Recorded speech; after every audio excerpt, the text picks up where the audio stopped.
minimum gaji golongan 1 maupun 2 itu sekitar 2 juta per bulannya.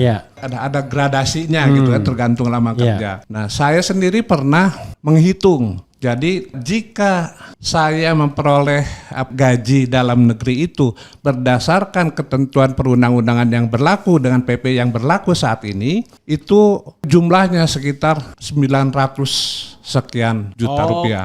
Mungkin menjadi sebuah ironi kalau kami oleh Kemlu sendiri tidak diberikan perlindungan terhadap hak-hak kami gitu, tidak diperjuangkan hak-hak kami.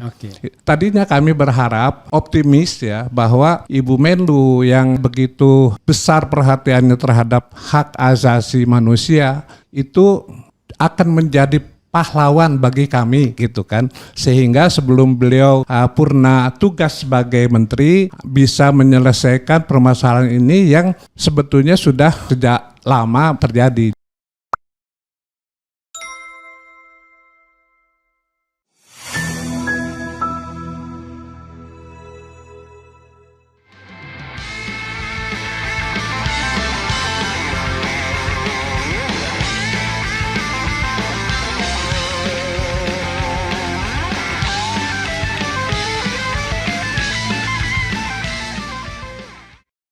Assalamualaikum warahmatullahi wabarakatuh. Waalaikumsalam. Sobat RH sekalian, jumpa lagi kita di channel yang keren ini.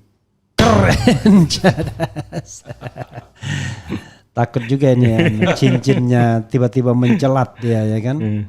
Jadi sobat RH sekalian, saya akan mengembalikan era batu ya. Zaman batu, Stone Age.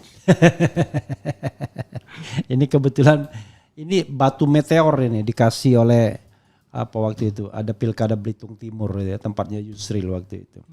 Jadi saudara sekalian, saya punya tamu yang sedang memperjuangkan nasib ribuan orang, ada 4.500-an yang diperjuangkan, yaitu gaji yang ditahan oleh negara ketika mereka sedang dinas di luar negeri. Jumlahnya tidak tanggung-tanggung, mungkin lebih dari 1 triliun.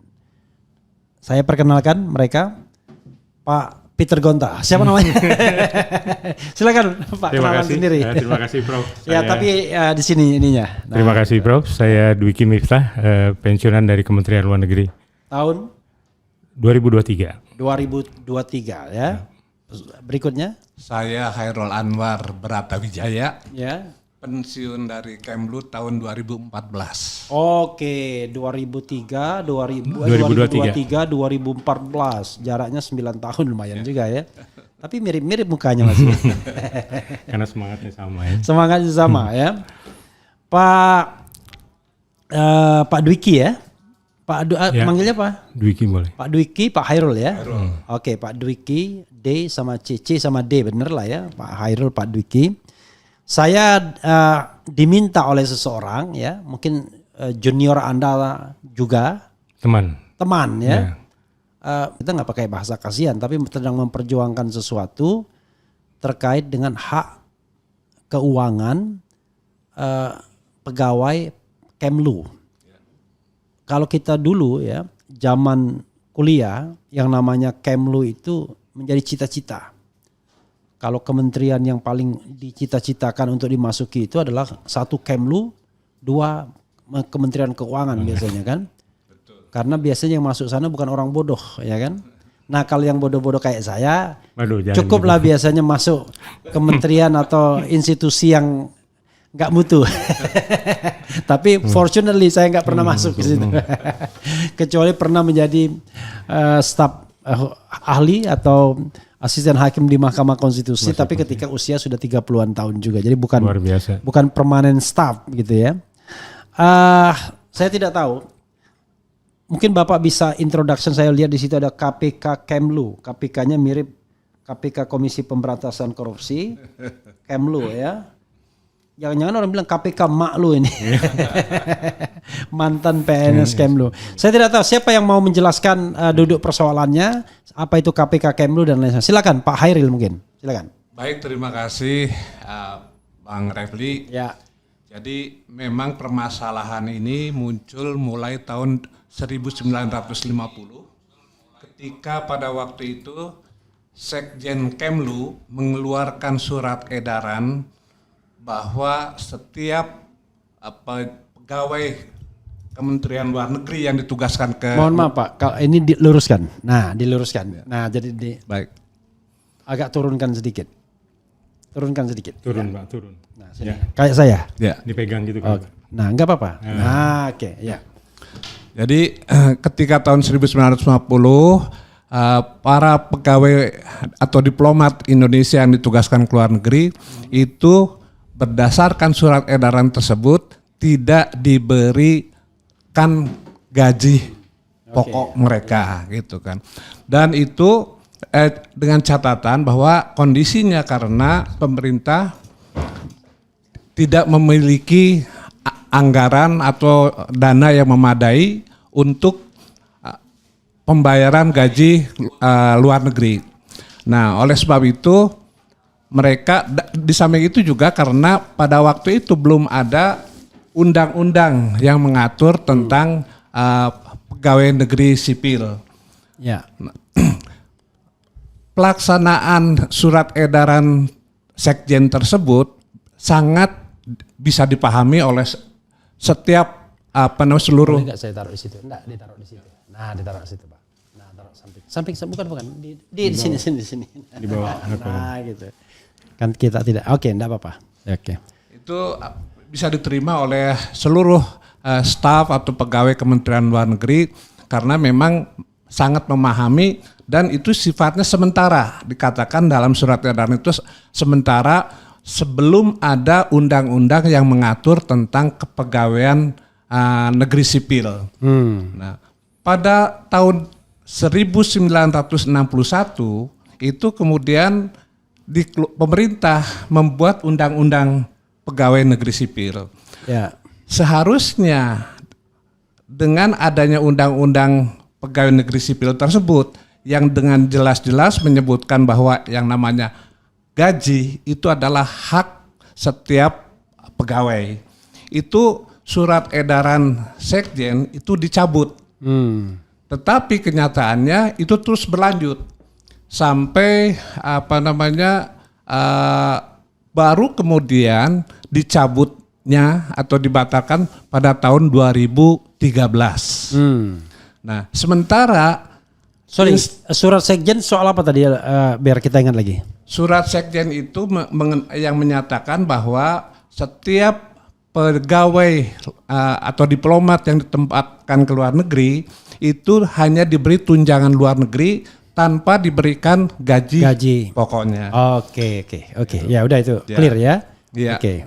Nah, ketika tahun 61 yang karena poinnya adalah menunggu adanya undang-undang tentang pegawai negeri sipil. Oke. Ketika tahun 61 itu pemerintah menerbitkan undang-undang tentang pegawai negeri sipil, surat edaran Sekjen tersebut tetap berlaku. Dilanjutkan. Ya. Nah, padahal setelah tahun 61 itu juga di perwakilan RI ada atase teknis di luar Kemlu. Misalnya atase pertahanan maupun atase kebudayaan dan sebagainya. Nah, mereka ketika penempatan ke luar negeri tetap gaji dalam negerinya itu berlaku karena di dalam undang-undang tahun 61 tersebut jelas disebutkan bahwa gaji adalah hak setiap pegawai negeri. Oke, jadi mereka atase itu mereka berasal dari institusi lain ya? Iya betul, atase teknis dari institusi lain. Ya. Jadi itu sebetulnya pada waktu itu pun sampai tahun 70-an, 80, 90 sempat menimbulkan kecemburuan sosial di antara sesama home staff di perwakilan. Kenapa? Karena mereka terima tunjangan luar negeri yang sifatnya itu tunjangan, dan ditambah lagi gaji dalam negeri yang terus berjalan ditransfer kepada akun masing-masing. Sementara untuk pegawai Kemlu itu hanya dapat tunjangan luar negeri saja. Oke. Gitu. Nah itu baru kemudian pada tahun 2013 pemerintah atau Kemlu dalam hal ini memberlakukan bahwa gaji dalam negeri para pejabat dinas luar negeri Kemlu yang ditempatkan di luar negeri terhitung mulai tanggal 1 Januari tahun 2013 itu akan dibayarkan. Oke. Dibayarkan. Tapi jadi, hanya untuk 2013 ke atas. Ke atas, betul. Nah itu juga menimbulkan dispute. Kenapa? Karena banyak yang ditempatkan, ditugaskan pada bulan Desember tahun 2012.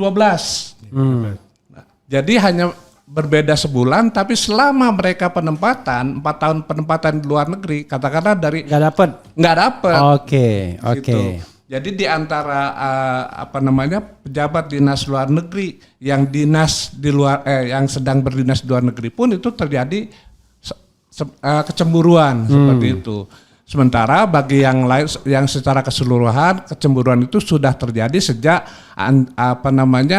atas teknis menerima gaji dalam negeri dan seperti itu. Nah, artinya memang itu sejak tahun 1950. Jadi dalam rentang waktu 1950 sampai 1 Januari 2013, ya kan? Betul. Itu penempatan di luar negeri tidak menyertakan gaji dalam negerinya. Persis. Dan jumlahnya itu kalau dihitung-hitung ada 4.500 pegawai menyangkut. Persis. Dan kemudian menyangkut uang lebih dari 1 triliun. Ya. Oke. Apa lagi yang mau ditambahkan atau ditambahkan dulu oleh Pak CD Pak Dwiki ya, Pak ingat Dwiki Darmawan. Silakan Pak Dwiki. Siap. Terima kasih Bro, terima kasih Mas Heru. Saya hanya menambahkan karena kami dari jadi di Kemlu itu ada organisasi. Sampai kemudian adanya KPK Kemlu ini. Ya. Oke. Jadi KP atau Kerukunan Punakarya Kemlu ini itu kalau saya tidak salah muncul sejak Bapak Ali Alatas ya. Bapak Ali Alatas yang membentuk sebagai suatu wadah untuk para pensiunan paling tidak bisa sharing ilmu, pengalaman untuk disampaikan kepada generasi selanjutnya, juga untuk saling berkumpul. Nah pada saat ini jumlah yang terdaftar di kami sekitar 2.000 lebih, 2.500 lebih. Oh yang di KPK Kemlu. Di KP Kemlu karena memang harus mendaftar, harus aktif mendaftar. Karena tidak semua yang tadi disampaikan oleh Mas Khairul dari 4.500 sebenarnya tidak semua mendaftar ke KP Kemlu. Nah dari KP Kemlu ini anggotanya saat ini sudah pada sepuh, ya Mas ya. Yep. Dan sangat mengharapkan gaji dalam negeri ini. Karena kami punya WhatsApp group, Prof, di mana hampir setiap hari itu isinya memberitakan bahwa si A sedang terbaring di kamar, si B sudah hampir meninggal, jadi kami harus segera melakukan kayak anjang sana silaturahmi karena rumahnya kan jauh-jauh Bro. Nah ini keluarga-keluarga yang ditinggalkan ini sangat mengharapkan apabila gaji dalam negeri yang selama ini tertahan dapat diberikan untuk mereka dapat juga kalau saya tidak salah dari ini kan FILAPK itu ada keanggotaannya juga, Prof. Ya. Dari sudah berjalan berapa? 7 tahun? 7 tahun. Dan 30% diantaranya sudah wafat ya, mendahului kita ya. Sehingga banyak diantara ahli warisnya yang sangat butuh. Oke. Ya. Saya kasih ke beberapa contoh ya. Kalau Pak Dwiki itu berapa lama tugas di luar negerinya? Jadi kalau saya mungkin hampir ada 5 negara ya, jadi masing-masing negara ada yang 4 tahun, ada yang 3 tahun setengah. Kira-kira berapa 15 tahun lebih di luar negeri? Iya, bisa dibilang 15 tahun, hampir setengah dari itu. Ini mohon maaf nih, kalau 15 tahun itu, kalau seandainya gaji dalam negeri itu diberikan, itu bisa sampai berapa? Oh tapi Bapak beda-beda 2013 ke atas dapat. Yang 2013 ke bawah yang tidak dapat. Itu berapa kira-kira? Nah, karena gaji ini kita bikin rata-rata antara 2 juta ya. Iya. Kalau 12 bulan kali 4, 48, kalau saya kali 3 kali posting. Sorry, 2 juta kali 12, 24. 24. Ya. 24 dikali berapa tahun? 15 ya misalnya. 15. Paling enggak ada sekitar 100 bulan ya. Oke, 100 sebulan 200 juta ya. Kira-kira begitu itu. Oke, jadi gambarannya. Jadi gambarannya begitu ya. Ya. Dan itu untuk yang 15 tahun. Kalau lebih dari 15 tahun lebih lagi ya. Oke. Lebih lagi. Kenapa kemudian gajinya itu dirata-ratain 2 juta? Atau Saya aktual? rata-rata. Aktual Kan itu bisa ada yang 3 juta, bahkan tahun yang 60-an itu kan mungkin sekitar 300.000, 500.000 ya, gitu. saya kan. justru membayangkan ya kalau misalnya hitungannya 300.000 sementara inflasinya berkali-kali Ya, lipat itulah. ada kebijakan ini Pak, soal tunjangan soal gaji dalam negerinya itu mengikuti SK saat itu saja yang ditagihkan atau ada penyesuaian inflasi atau bagaimana? Belum sampai Agak deketin Pak. Ya. belum sampai ke tahap itu. Oke. Kita memang sudah tadi disampaikan oleh Mas Dwiki sudah mulai 7 tahun kita mencoba untuk memperoleh apa yang menjadi hak kami. Ya. Untuk menambah apa yang tadi disampaikan oleh Mas Dwiki, misalnya contoh, saya penempatan tahun 79. 79, oke. Terakhir saya pulang tahun 2014. Oke. Lama 2013 jadi cuma setahun doang. ya, Ya. nggak dapat itu Nggak dapat, juga bahkan nggak nggak dapat dapat, karena iya. udah berangkatnya 2011 sebelumnya. Oke. Nah itu saya total penempatan di luar negeri kalau dihitung per bulannya ada 281 bulan. Oke, 281 bulan. Tuh. Dan Terus dengan gaji rata-rata 2 juta. itu sebetulnya tidak bisa disebut gaji rata-rata Ya. karena memang pertama tahun-tahun awal seperti saya itu sangat kecil sekali yang namanya gaji pokok dalam Iya. negeri itu. Iya. Saya hanya sekitar 33 ribu lah sebulan Ya. gaji pokoknya. Sementara pada waktu terakhir saya di Jakarta itu dengan golongan saya sebagai golongan 4D Ya. itu bisa mendapatkan di atas 4 juta. Oke. Gitu. Oke. Jadi memang bervariasi ya gajinya Betul, ya. betul. Nah, terus saya sebetulnya secara pribadi sudah pernah mengkalkulasi berapa kira-kira hak saya misalnya. Karena tiap individu kan berbeda. Berbeda pangkatnya, Iya. berbeda lamanya penempatan. Bagi saya kalau dihitung mengikuti tahun penempatan itu totalnya kurang lebih 240 Juta.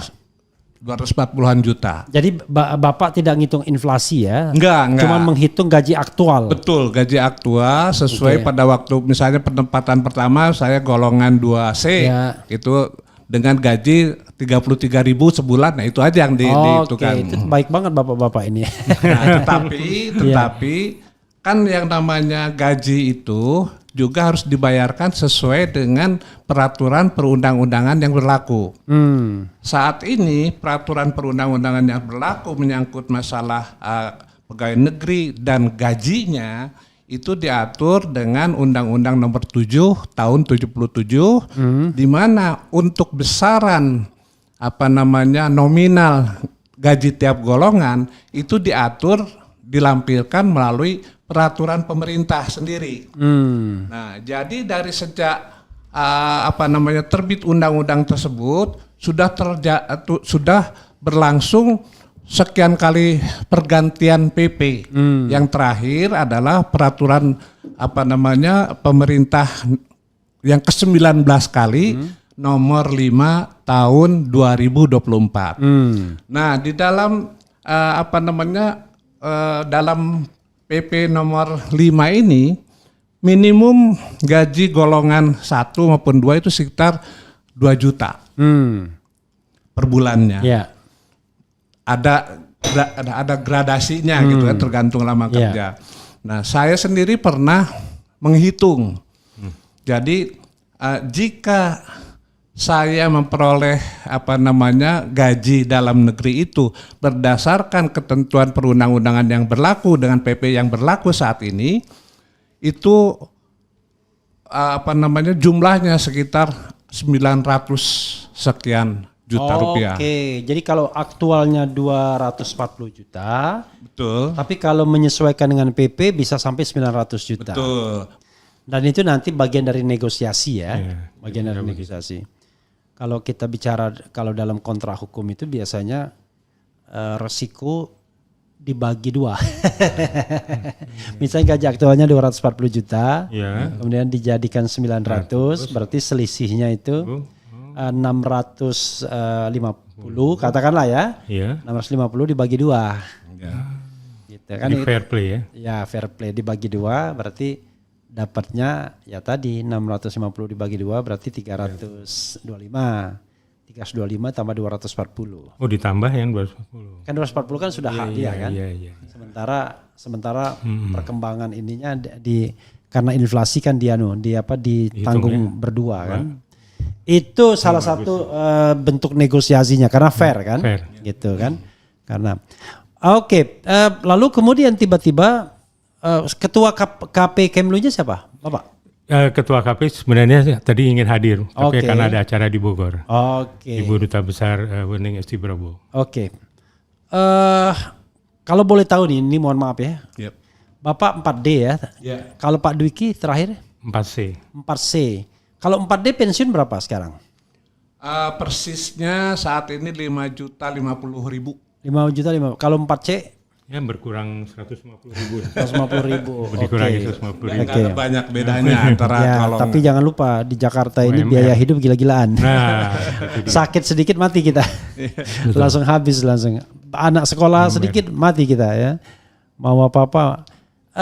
Silakan mungkin ada yang mau ditambahkan Pak Dwiki? Terima kasih. Mungkin saya ingin menambahkan bahwa dalam perjalanannya teman-teman FLAPK ini banyak mendapatkan rintangan ya, ya Pak ya. Padahal dari sisi kami, dari KP, kami tetap mencintai instansi Kemlu. Ini bukan untuk, kan ada selentingan nih Mas Kero, katanya kita ingin membakar rumah sendiri ya. Padahal bukan itu, justru kami sangat mencintai Kemlu dan para pimpinan yang sekarang sedang menduduki jabatan pun saat itu tidak dapat. Ya kan? Jadi ini hanya masalah meminta hak yang tertahan, hanya itu saja, Prof. Febri. Jadi dan kami yang duduk di KP ini sangat kalau boleh dibilang miris setelah kami mengunjungi berbagai anggota yang mengalami kesulitan hidup, bahkan ada beberapa anak-anaknya harus keluar dari sekolah. Jadi memang sebagai orang tuanya sebagai PNS itu begitu sudah memasuki masa pensiun, masih ada anak yang sekolah itu rupanya sangat berat, sehingga mereka mengharapkan ikhtiar yang dilakukan oleh teman-teman FLAPK ini dengan niat baik, ya, Mas Khairul, itu dapat membuahkan hasil yang maksimal. Apalagi memang hidup di Jakarta ini kadang-kadang berat sekali. Jasanya nggak mikir-mikir deh. Betul, berat sekali.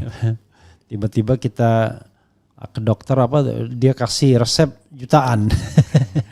Juga mungkin saya tambahkan satu lagi Mas Khairul, mungkin kan banyak tadi rintangan nih Mas ya. Nah mudah-mudahan mereka ini tidak menghalangi upaya dari teman-teman yang sedang menuntut haknya ini. Mungkin ada yang setuju, ada yang tidak setuju, itu pasti ada.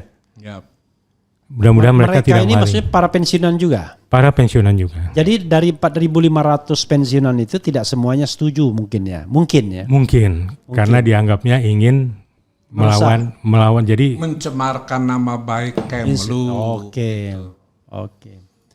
Oke. Sejauh ini negosiasi apa yang sudah dilakukan?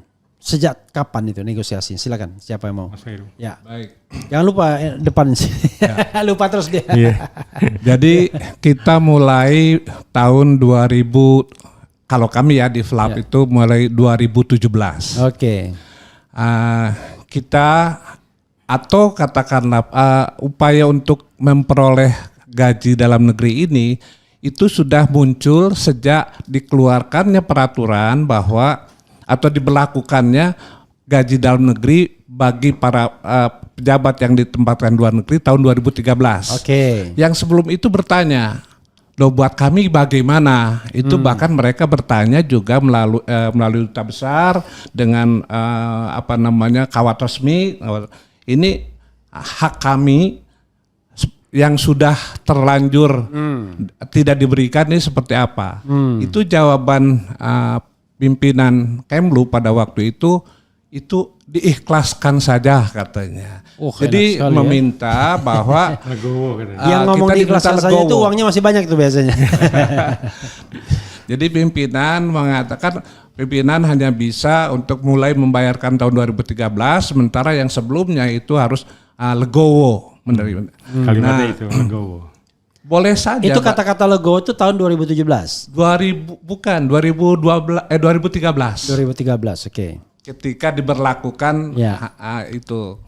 Nah, setelah tahun 2017 sebelumnya juga kami sudah berkumpul. Ini gimana? Ini kan hak kami. Untuk legowo itu kita juga butuh istilahnya agar bisa legowo itu seperti apa. Paling tidak kan butuh untuk hidup gitu kan.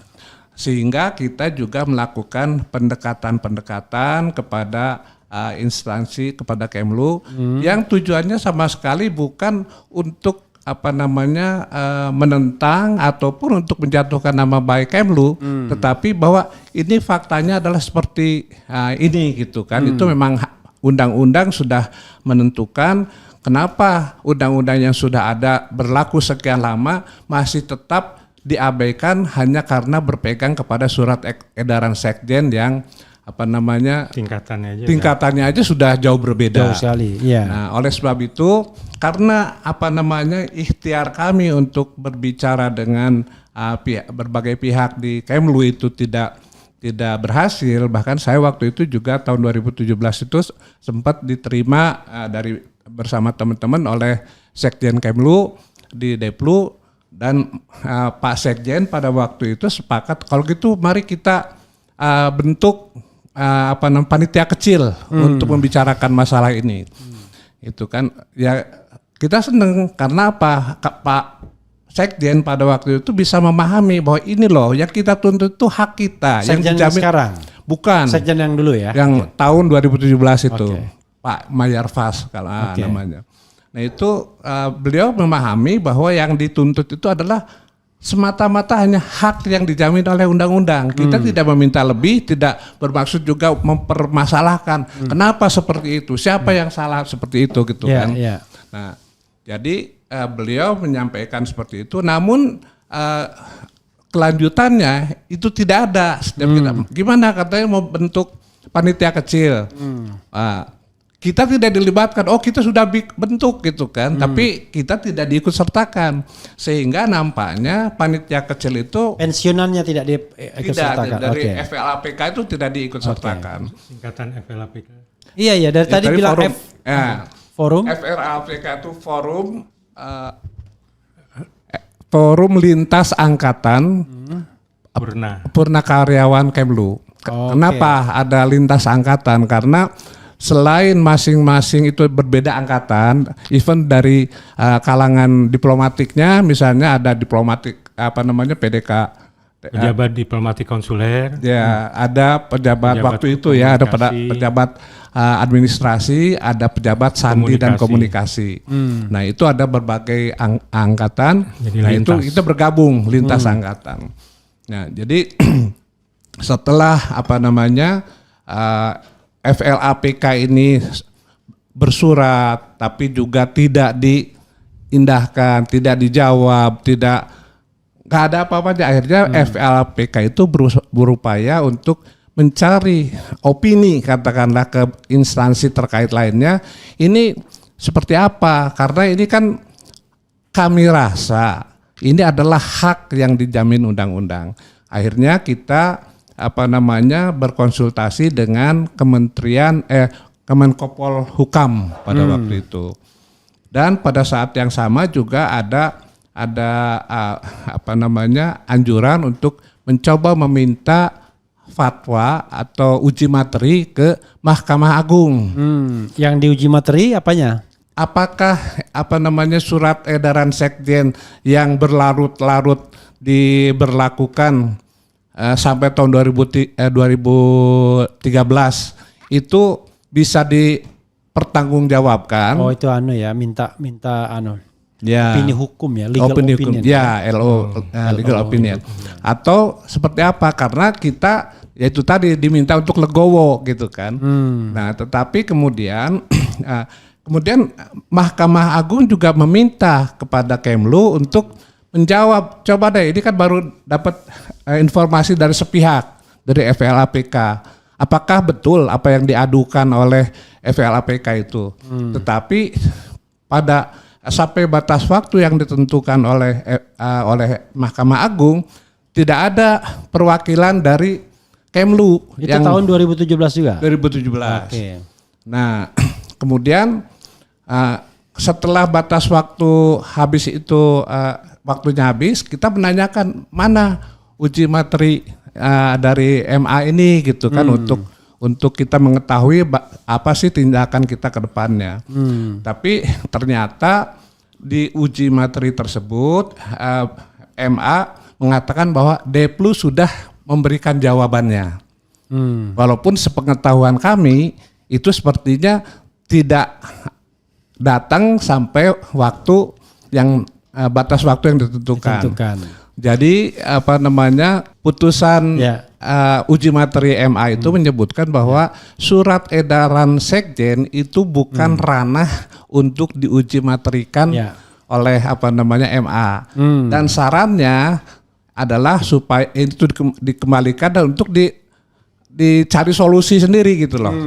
Nah, setelah itu kemudian oleh Kemlu itu dijadikan semacam alasan bahwa MA sudah menolak uji materi, padahal bukan menolak. Oh iya, itu tidak menolak, itu bukan ranahnya, bukan kewenangannya. Iya, betul. Karena yang dipermasalahkan surat edaran, dan surat edaran itu sudah dicabut juga. Betul, seperti itu. Akhirnya kita kemudian ke Kemenko Polhukam, kita bicarakan. Tahun-tahun itu juga. 2017 juga. Mungkin 2018. 18. Kemenko Polhukam, siapa waktu itu Menko Polhukamnya? Bukan 2018. Setelah itu beberapa, tapi setelah Pak Mahfud MD. Oh, Pak Mahfud MD. Bu Retno nggak pernah? Belum pernah? Belum kayaknya. Langsung lompat ke Mahfud. Oke, silakan teruskan.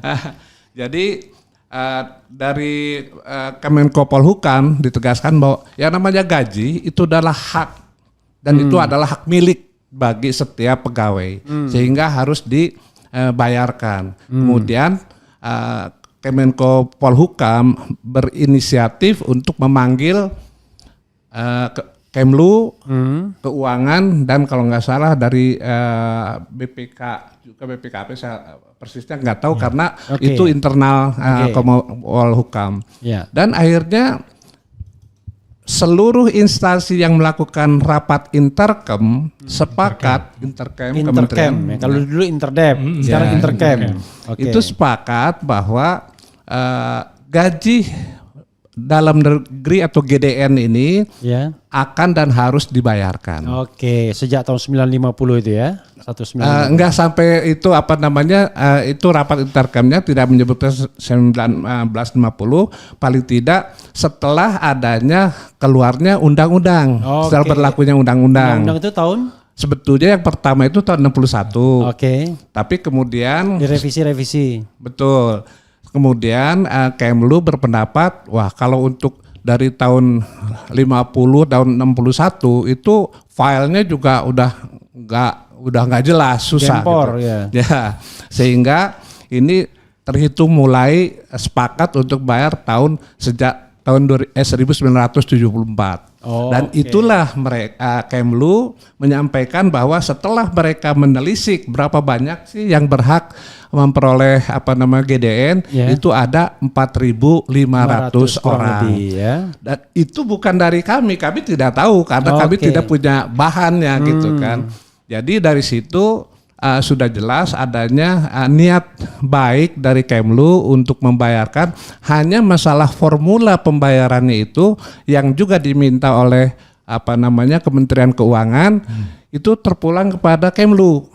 Mau seperti apa, mau bagaimana, mau besarannya seperti apa, silakan gitu kan. Sudah diserahkan ke Kemlu ya. Betul. Sekarang negosiasi terakhir kapan? Nah, sebetulnya negosiasi terakhir itu awal tahun 2024, yaitu saat ketua FLAPK ketemu dengan pejabat-pejabat di Kemlu, kepala biro SDM, seperti itu. Tapi kemudian belakangan sekitar bulan Juni atau Juli tiba-tiba mengabarkan bahwa kami dapat legal opinion dari Kejaksaan Agung bahwa GDN itu tidak usah dibayarkan. Seperti itu. Jadi setelah instansi terkait lainnya setuju, kemudian nampaknya Kemlu meminta LO kepada Kejaksaan Agung. Kita juga tidak tahu. Sampai detik ini kami meminta apa betul ada LO tersebut. Wujudnya selalu tidak diberikan, tidak diberitahukan. Itu sifatnya katanya rahasia, kami tidak. Loh, sebetulnya kita bingung juga. Ini kan untuk kepentingan kita. Tadi Kemlu sebelumnya sudah sepakat untuk membayar, tapi tiba-tiba berubah karena adanya surat atau LO dari Jaksa Agung. Tapi buktinya mana sampai detik ini? Kita harus nggak boleh fitnah. LO dari Kejaksaan Agung atau Jaksa Agung? Dari Jaksa Agung. Dari Jaksa Agung ya. Sebetulnya mungkin yang membuatnya itu jam Pitun. Jam Datun, betul. Kita tidak pernah melihat kopinya, jangankan dapat melihatnya itu juga tidak. Nah, oleh karena kami berpendapat bahwa kok ini sepertinya ada perubahan sikap yang begitu drastis ya. Kita sudah terus terang saja para pensiunan yang sudah hampir putus asa tadinya itu sudah semangat lagi begitu ada masukan bahwa Kemlu mau membayarkan tapi dengan formula yang tadi saya berhitung tadi. Jadi sesuai dengan tahun penempatannya. Sementara dari FLAPK sebagian ada yang sepakat itu, sebagian ada yang kita tuntut itu kan dibayarkan sesuai peraturan perundang-undangan yang berlaku, gitu kan. Yang berlaku saat ini adalah Undang-Undang Nomor 7 Tahun 77 dengan Peraturan Pemerintah Nomor 5 Tahun 2024. Nah, kami sebetulnya sudah menyampaikan terpulang kepada Kemlu yang akan membayarkan karena bukan kami yang menentukan harus pakai apa undang-undangnya Jadi bahwa Kemlu mau menggunakan formula lama, silahkan. Kalau siapa tahu memang seluruh pensiunan sepakat menerima itu, bersyukur, tidak ada masalah. Tapi seandainya nanti ada yang merasa kenapa seperti ini, yaitu salah satu resiko gitu yang harus yang harus dihadapi juga kelaknya gitu kan. Jadi sebetulnya itu pembicaraan Ketua FLAP sudah kemana-mana berbicara masalah itu. Ini akan dibayarkan sebelum pemerintahan baru dimulai, artinya sebelum Oktober pada waktu itu. Jadi itu janji terakhir dan kemudian tidak ada perkembangan sejak Juli. Sejak Juli, Agustus, September ini sudah nggak ada perkembangan lagi. Bahkan perkembangannya itu tadi bahwa ada LO dari itu yang menyatakan tidak usah dibayarkan. Saya tadi kan menyebut Forum Lintas Angkatan FLAPK Forum Lintas Angkatan Purnawirawan atau pensiunan Kemlu. Lalu KP Kemlu apa hubungannya lagi? Nah, jadi FLAPK ini jumlahnya tidak seperti jumlah anggota KPK. Kenapa? Karena mereka yang memperjuangkan ini seperti punya persyaratan lah untuk masuk karena mereka maju. Nah, diharapkan anggota dari KP juga ikut meramaikan ini. Jadi mereka yang maju. Awalnya. Sorry, maaf. Ini yang FLAPK itu FLAPK itu organisasi yang dibentuk oleh Kang Kusdiana namanya. Pensiunan juga. Anggotanya saat ini ada sekitar 230 orang. FLAPK inilah yang kemudian mempermasalahkan ini. Betul, dari awal. Secara official. Betul. KP Kemlu? Anggota di FLAPK adalah anggota KP Kemlu. Oh, Sebetulnya. ex officio. Ya, Jumlah KP Kemlu berapa? 2.500 Oh, ya. justru lebih banyak. Ya. Tapi secara official bukan KP Kemlu yang maju ke ini. Nah, itu dia yang Oke. Nah, makanya saya kan awam kan nggak paham ya. Jadi yang official maju adalah FLAPK. FLAPK, tetapi organisasi besarnya KP Kemlu. Betul. Dengan 2.000 anggota dari sekitar harusnya 4.000-an lebih itu anggota ya.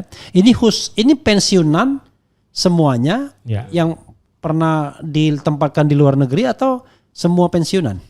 Jadi kalau mungkin saya jelaskan sedikit, Ya. Prof. Di Kemlu itu ada yang namanya PDLN, Pejabat Dinas Luar Negeri. Ya, oke. Itu ada para diplomat. Ya. Kemudian ada petugas PDDN. komunikasi. Ya.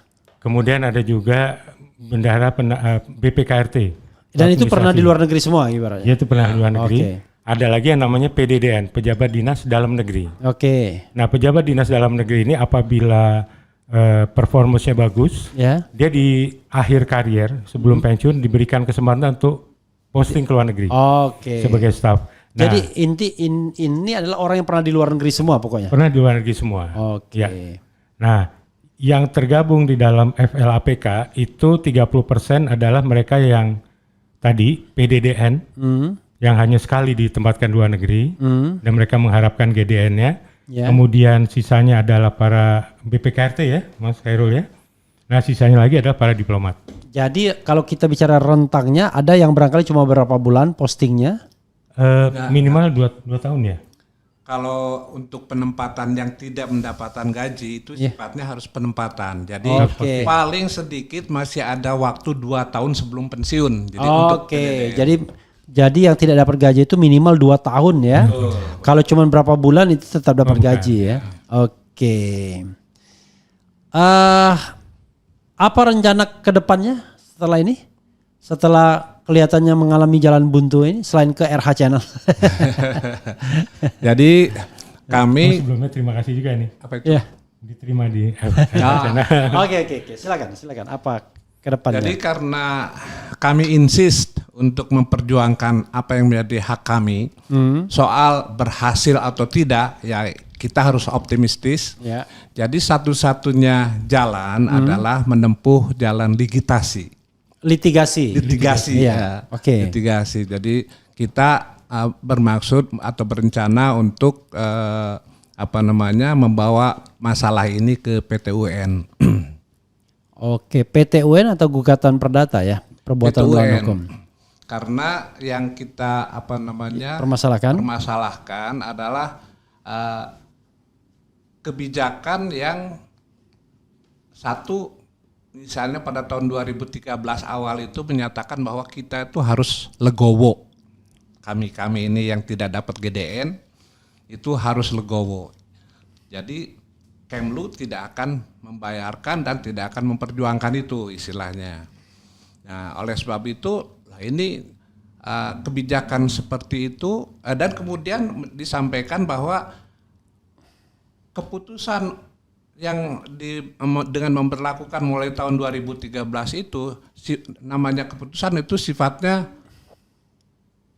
forward ke depan, tidak bisa istilahnya untuk mundur, berlaku surut. Nah, itu yang sebetulnya kami juga emangnya keputusannya itu apa, bentuk apa? Apakah berbentuk surat keputusan Menlu yang mencabut SE Sekjen atau seperti apa? Setahu kami itu tidak ada. Jadi ujug-ujug saja diberlakukan gaji dalam negeri mulai tahun 2013. Oke. Terus kemudian dikatakan bahwa keputusan tidak bisa berlaku surut. Nah, satu, kita tidak melihat keputusannya. Keduanya, menurut hemat kami tidak seluruh keputusan itu walaupun umumnya tidak berlaku surut, tapi ada dalam hal-hal tertentu yang bisa berlaku surut seperti itu. Oke. Kita closing statement ya kalau sudah yang disampaikan semua. Jadi ada rencana untuk mengajukan gugatan. Silakan mungkin Pak Dwiki closing statement ke sana boleh Pak Kalau ini jangan lupa mic-nya diarahkan juga. Pertama-tama tentunya kami mengucapkan terima kasih atas waktu yang diberikan oleh RH Channel ini. Tentunya ini mungkin bagi sebagian pemirsa mungkin masih asing, tetapi bagi kami keluarga besar Kementerian Luar Negeri melihat bagaimana sangat mengharapkan gaji dalam negeri yang selama ini tertahan, dan semoga saja ikhtiar baik, niat baik dari para pensiunan Kementerian Luar Negeri ini tidak dihalangi, ataupun apabila kiranya ada sebagian pensiunan Kementerian Luar Negeri yang tidak setuju, tapi mohon untuk tidak menghalangi langkah-langkah yang sedang diperjuangkan oleh teman-teman dari FLAPK. Dan mudah-mudahan dengan niat baik dan tulus ikhlas, serta karena sudah hampir masuk tahun ke-8 ya, Mas Pak. Ya. Jadi mudah-mudahan harapan ini terwujud juga karena kami semua masih mencintai Kementerian Luar Negeri. Mungkin itu, terima kasih. Oke, silakan Pak Hairil. Terima kasih Prof. Ya. Jadi sebagaimana sudah disampaikan tadi bahwa kami itu bangga dengan Kemlu, bangga dengan institusi Kemlu. Saya ingat betul apa yang ditanamkan oleh Pak Menlu Hasan Wirayuda itu start dengan benah diri. Deplu itu harus melakukan benah diri. Kita sempat bertanya apa itu benah diri. Benah diri adalah menempatkan segala sesuatu pada tatanan yang seharusnya, dan juga adalah mewujudkan good governance dalam pemerintahan Kementerian Luar Negeri.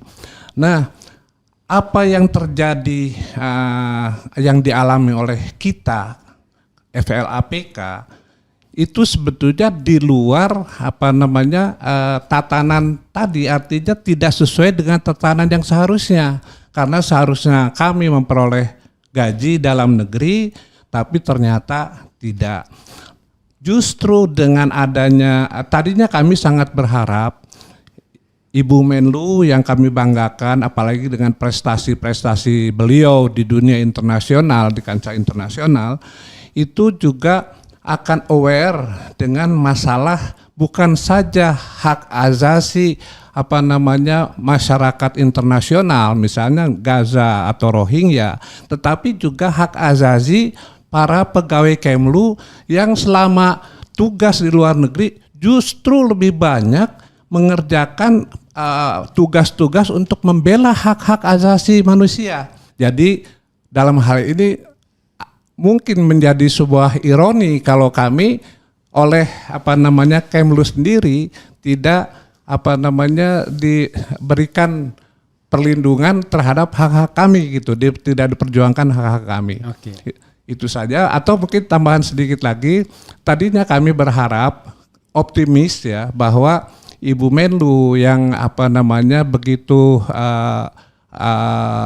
besar perhatiannya terhadap hak asasi manusia itu akan menjadi pahlawan bagi kami gitu kan, sehingga sebelum beliau purna tugas sebagai menteri bisa menyelesaikan permasalahan ini yang sebetulnya sudah sejak lama terjadi. Jadi ini permasalahannya diangkat kepada channel yang cadas, keren dan cadas ini bukan, sekali lagi, bukan untuk mendiskreditkan Kemlu, apalagi mendiskreditkan Ibu Menlu, semata-mata untuk supaya ada atensi dari pemerintah dalam hal ini untuk bagaimana sih membela hak-hak asasi para pensiunan yang notabene sudah pada sepuh, sudah pada uzur, dan sangat berharap akan